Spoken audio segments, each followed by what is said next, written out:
الفرنسية الكاتبة رابحة عطاف، وهي عادت إلينا من مصر بعد سنتين من الإقامة هناك كصحفية وليست كسائحة كتاب مهم وجميل جدا. أنا اطلعت عليه، كتاب يدون مجموعة من التغطيات التي قامت بها. الغريب في هذا الكتاب وهو أنه نشر سنة 2012، ومع ذلك هي عنونت كتابها بعنوان ميدان التحرير، الثورة التي لم تكتمل. ربما الكثير من الناس وعوا بأن هذه الثورة لم تكمل طريقها قبيل أو ربما عند الانقلاب العسكري الذي قاده عبد الفتاح السيسي، ولكن الأستاذة رابحة عطافية بعد عودتها مباشرة من مصر كانت لديها نظرة مهمة جدا ستشاركنا بهذه النظرة برأيها بعد هذه سنوات الإقامة في مصر، وتطلعنا على مضمون هذا الكتاب الذي يحمل أيضا هو كتاب جميل جدا لأن فيه الكثير من الصور التي التقطتها بنفسها، الكثير من الحوارات، أيضا حوارات مع كل التيارات السياسية والأيديولوجية في مصر، ليبراليين يساريين وأيضا أعضاء من الإخوان المسلمين، والكثير من الشباب الثوري حضرت إلى الكثير من المليونيات كانت في ميدان التحرير، وتعرضت أيضا للاعتداء في ميدان التحرير كما أخبرتني بذلك مساء أمس. أنقل إليها مدام رابحة عطاف va intervenir en langue française, mais elle pourrait peut-être aussi intervenir en arabe, non? Les deux langues. Par moment. Ok, mais je vous laisse intervenir en langue française comme ça vous êtes plus à l'aise. Oui, je serai plus à l'aise. Tout d'abord, je suis très émue d'être en compagnie de vous aujourd'hui, majoritairement égyptiens. La dernière fois que je suis venue à Paris, j'ai eu un public d'Algériens et de Tunisiens majoritaire. Vous êtes le second public du monde arabe devant lequel je présente mon travail, et je suis particulièrement émue parce qu'on est en janvier et que pour moi janvier effectivement ramène tous les souvenirs qui sont encore vivants dans mon cœur. Et Dieu sait ce que des souvenirs, j'en ai beaucoup. Quand je suis arrivée à Tahrir, j'avais dans la tête l'expérience que j'ai eue de la révolte populaire algérienne d'octobre 88. Et donc il était impératif qu'au moment où les choses commençaient à bouger en Égypte, je sois présente, mais pas à n'importe quel moment, au moment où, comme l'a dit notre ami Ayman Nour,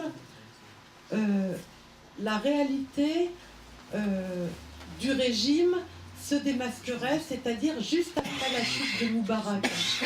Parce que les 18 jours ont été peut-être une façon pour le régime égyptien de l'époque de jeter en pâture la personne que réclamait le peuple, donc d'arriver à faire un arrangement de façon à ce que calmer les gens et faire en sorte que tout le monde rentre chez lui. Et moi j'étais convaincue que la vraie révolution elle allait commencer après la chute de Moubarak, c'est-à-dire au moment où les vraies questions sociales allaient être posées. Et je crois qu'il y a un certain nombre de docteurs en sciences politiques, en histoire et en philosophie qui sont ici, qui me comprendront. On sait pertinemment qu'historiquement, ce qui est au cœur de toute révolution, c'est la question sociale et la question de justice sociale. Et donc je suis arrivée à ce moment où les différents acteurs des premiers jours de la révolte populaire égyptienne des 18 jours ont accepté d'aller négocier avec le Conseil suprême des forces armées, et où le peuple égyptien était livré à lui-même sur la place Tahrir. Quand je dis le peuple, je parle de ce petit peuple de Naguib Mahfouz, celui que Naguib a tant aimé. Il se trouve que j'ai fait un film avec Naguib Mahfouz, et donc j'ai vu tout ce petit peuple des quartiers populaires qui étaient là, mais aussi qui étaient encadrés par des gens qui avaient eu une éducation un peu plus supérieure, mais qui étaient eux-mêmes issus des quartiers populaires. Et donc j'ai vu sur la place Tahrir quelque chose d'unique. C'est pour ça que j'ai appelé mon premier chapitre la commune de Tahrir, en référence historique à la commune de Paris. J'ai vu une organisation sociale nouvelle se créer sur la place Tahrir, c'est-à-dire une collectivité qui se mettait en place avec des réseaux de solidarité, une organisation administrative, puisque j'ai vu des gens d'une façon microcosmique, si vous voulez, organiser une administration une police, un espèce de petit ministère chargé de distribuer l'aide aux personnes, etc. Donc un début d'organisation sociale sur la place Tahrir.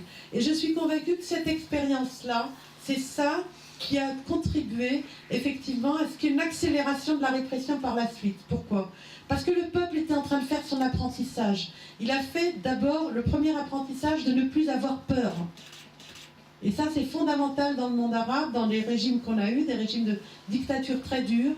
Les gens, d'un coup, se sont rendus compte qu'unis, qu'ensemble, ils pouvaient surmonter leur peur et exiger effectivement un changement de régime. Parce que ce qui est toujours d'actualité, c'est un changement de régime, c'est pas un aménagement du régime, comme le Conseil suprême a tenté de le faire depuis janvier 2011 jusqu'à la chute de Morsi.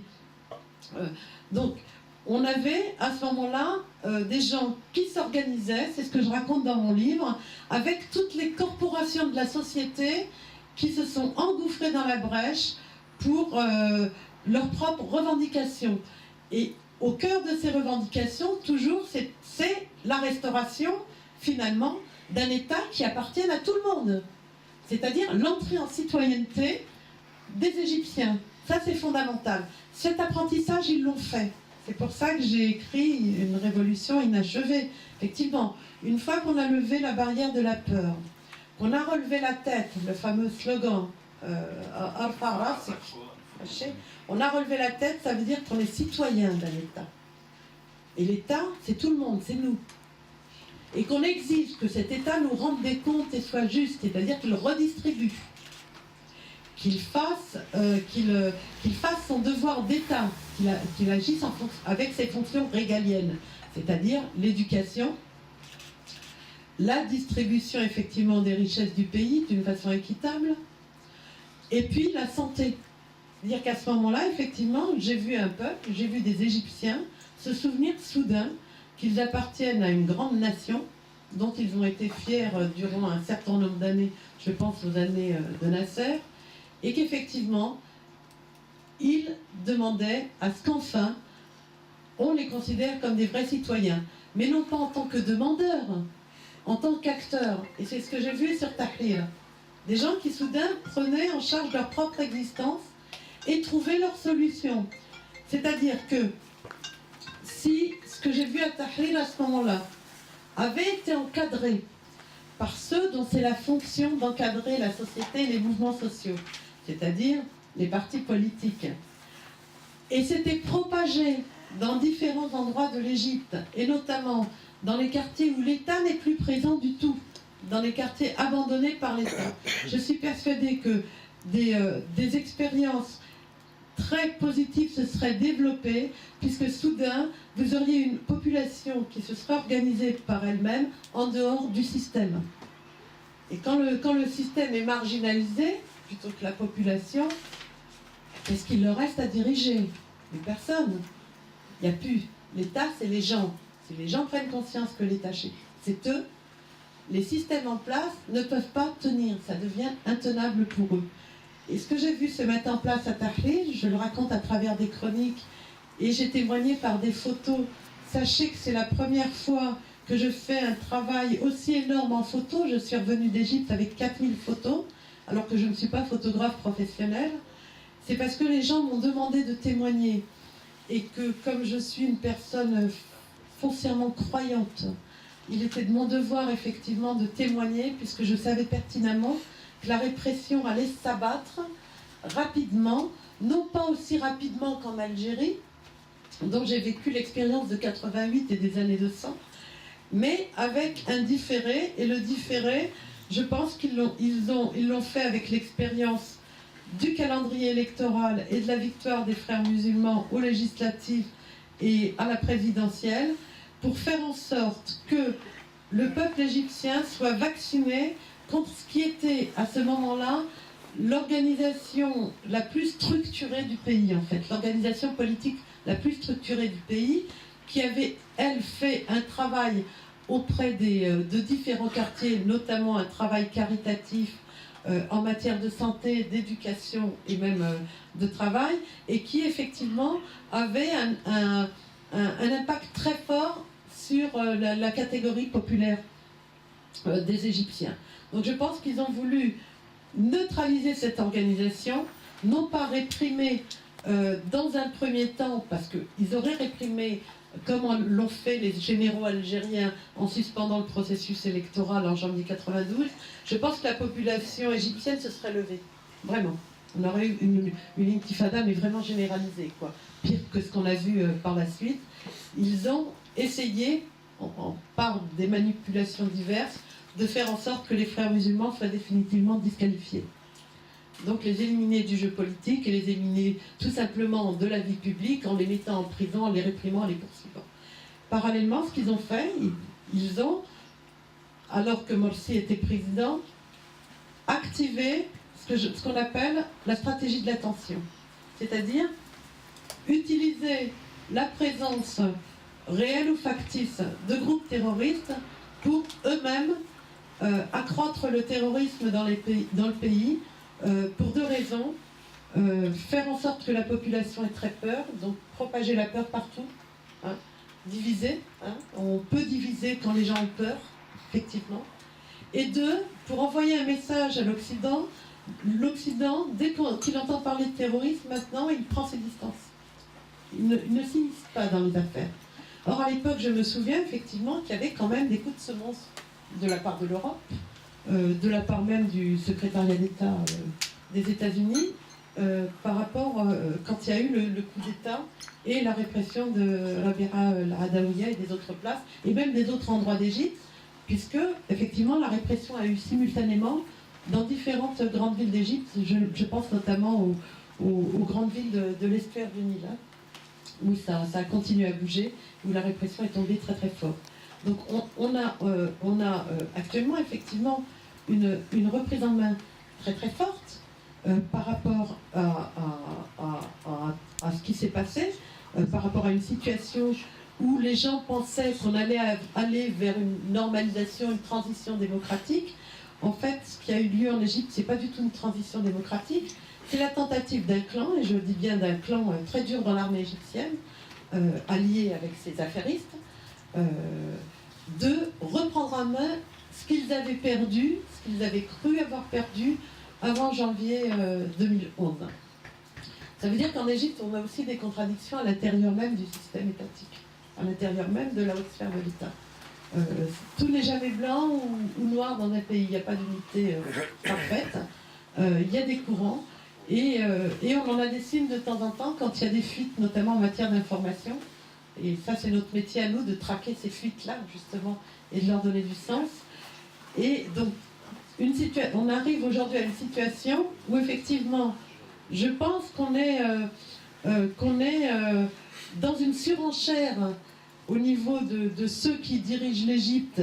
Et pour moi, le discours qu'a fait Sisi à l'occasion de la commémoration de la naissance du prophète sallallahu alayhi wa sallam est très significatif parce qu'il fait de la surenchère. Il fait de la surenchère en disant aux Occidentaux: occupez-vous de ces islamistes, parce que sinon ils vont mettre le feu à la planète entière. Mais qui lui a demandé de faire ce discours? Personne. Les Occidentaux, ils s'occupent déjà des potentiels terroristes, ils n'ont pas besoin de lui. Je pense que c'est du langage interne. Et c'est moi le meilleur parmi vous, et c'est moi qui vais rester. Et c'est moi qui vais avoir les garanties de l'Occident pour rester. C'est-à-dire qu'il peut y avoir des dissensions. Et puis parallèlement, la population égyptienne, les Égyptiens n'ont jamais cessé de bouger. On n'a pas d'informations, on n'en a pas beaucoup ici, mais ils ont continué. Moi, je me souviens comment ça se passait déjà à l'époque. La révolte égyptienne, elle ne s'est pas arrêtée le 11 février, et puis elle a continué pendant des années. Elle a continué, et elle continue. La réalité, c'est ça. La réalité, c'est qu'il y a des zones, par exemple en Égypte, où la police ne peut plus rien dire. La réalité, c'est que quand vous allez dans l'arrière-pays, il y a des zones qui sont, entre guillemets, où l'État n'a pas son mot à dire. Les gens qui représentent l'État ont peur. Ça veut dire que là, on a un pays qui devient uniquement contrôlable par le pouvoir central. Et Dieu sait ce que l'Égypte est centralisée au niveau de la capitale.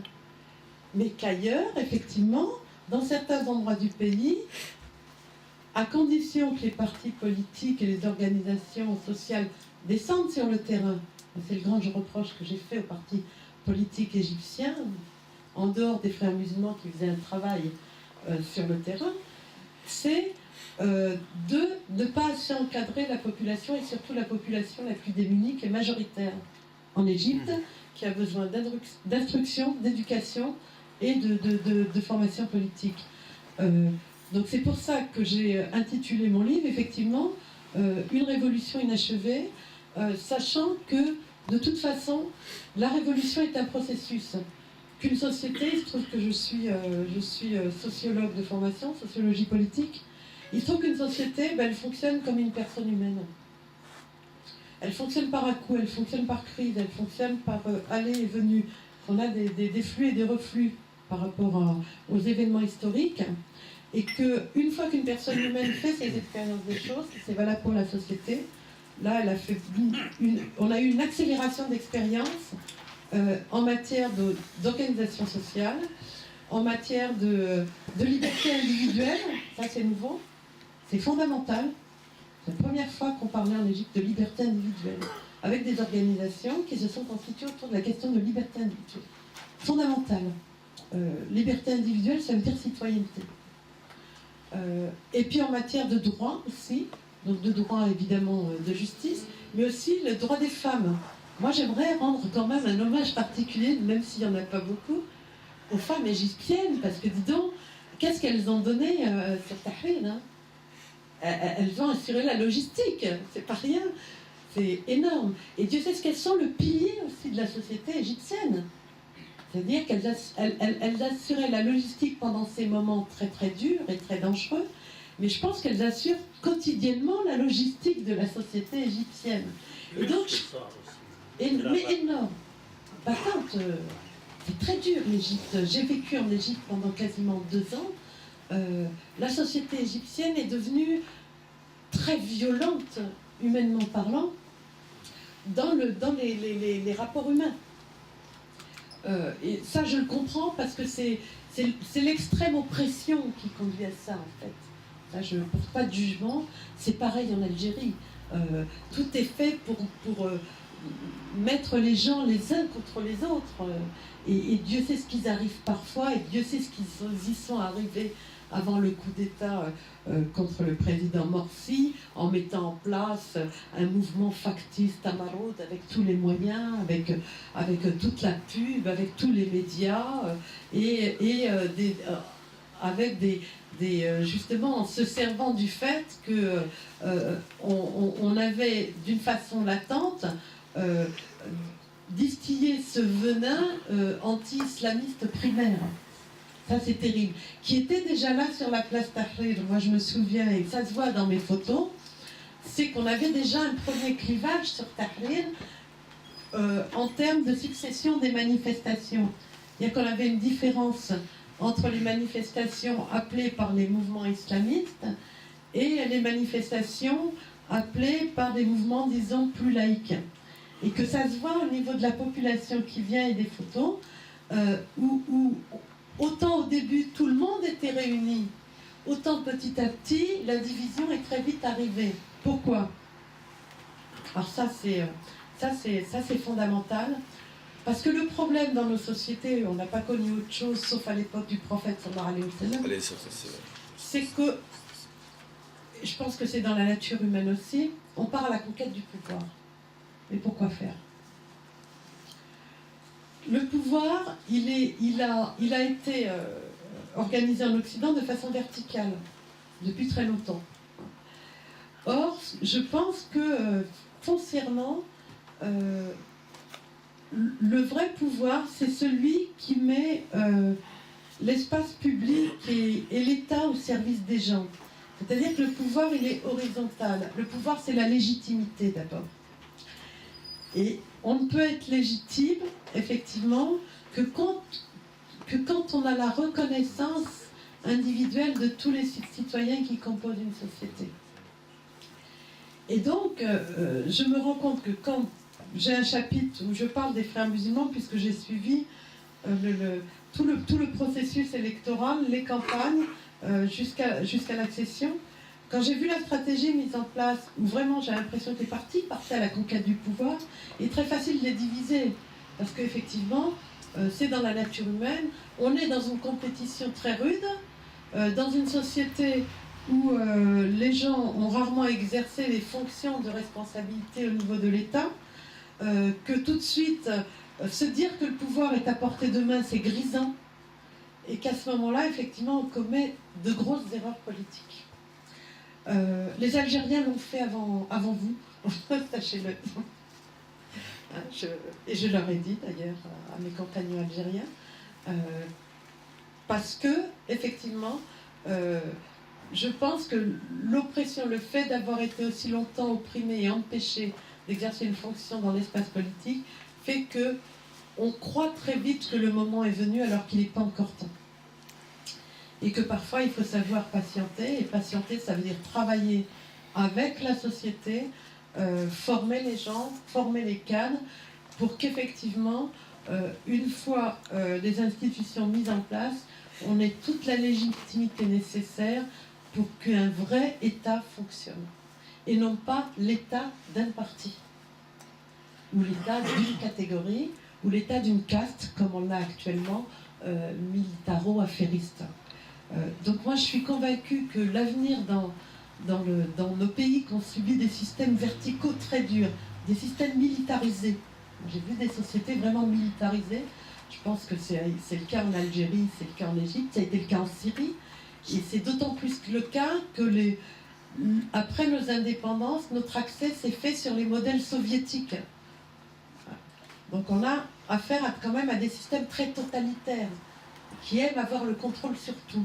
Je crois qu'on doit se défaire, nous, de cet état d'esprit pour faire en sorte d'organiser la société de façon horizontale, c'est-à-dire des chaînes vraiment comment dire, plus que de solidarité humaine, de responsabilité humaine, puisque une fois cette fonction de citoyen intégrée, tout à chacun se ressentira responsable du devenir de son pays. Et je crois que moi je m'efforce de travailler dans ce sens. Je vais aller bientôt en Algérie, invitée par des groupes d'étudiants et d'enseignants dans différentes universités, pour amener cette réflexion sur comment provoquer un changement sans effectivement risquer de faire la même répétition, c'est-à-dire que entrer dans la logique que veulent les tenants du pouvoir, la culture du complot et de l'émeute, c'est-à-dire coup d'État, émeute, répression et indéfiniment la répétition. Donc comment faire en sorte de sortir indemne de tout ça pour créer une société plus équitable avec des citoyens responsables. Alors évidemment, la grosse difficulté, d'abord, c'est la corruption. Ça, j'en parle parce que c'est vrai qu'en Égypte, je me suis rendu compte à quel point le système, en dehors de la peur, s'appuyait sur des réseaux de corruption d'en haut jusqu'en bas, finalement. Et que ça, c'est une vraie gangrène dans nos pays, dans tous nos pays, en Algérie aussi et ailleurs. Et que, effectivement, il ne peut pas y avoir de citoyenneté, puisque la citoyenneté, ça veut dire exercer son droit. Si la corruption perdure, donc ça veut dire que l'un des premiers, effectivement, combats sur lesquels doivent s'atteler les différents partis, c'est celui-là. C'est la corruption pour faire en sorte de libérer les citoyens de ce chantage, finalement, qui les empêche d'avoir accès à leurs droits. Voilà. Donc, je suis ouverte après à toutes les questions. Tu n'as pas répondu, mon cher ami. Merci.